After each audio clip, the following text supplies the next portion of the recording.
Hi, my name is Daniel Demelum, and this is Project 3.3.1, CHUMP Clock, Code, and Program Counter. This module demonstrates how a 4-bit program counter advances in sync with a 555 timer-based clock, while also providing the manual control over loading, clearing, and halting the counter. This is the first part of many in the CHUMP project.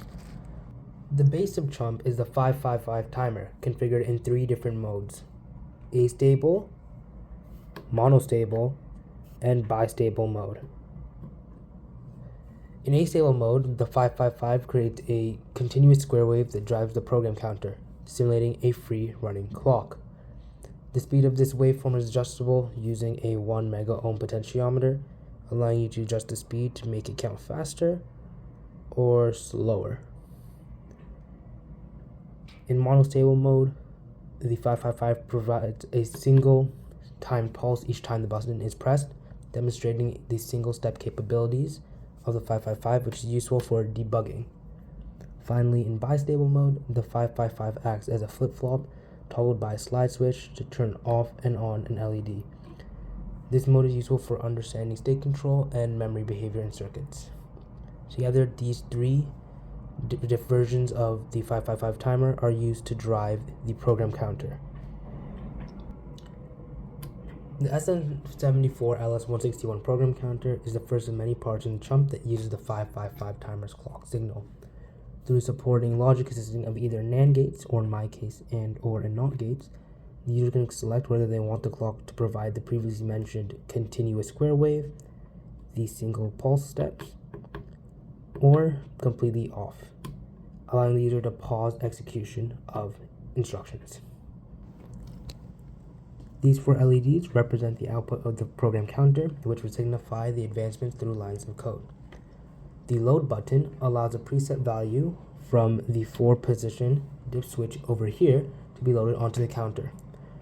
For example, if I put this in single pulse, I hold the load button, press the pulse, it loads the value on the switch onto the LEDs.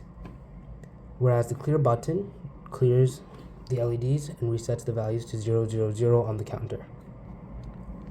Due to the uncertainty of where more components for CHUMP will be placed in the future, the build for the first part requires tight spacing, hence why the entire clock and program counter is built using one breadboard, save for the dip switch, which takes up a small part of the second breadboard.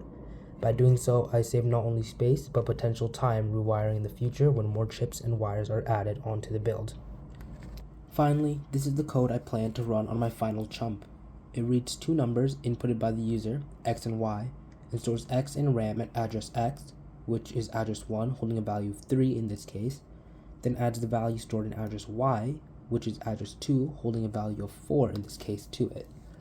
This gives us 3 plus 4 equals 7. The code then stores this value in RAM at address sum, reads it, which gives its value to the accumulator, and subtracts 1.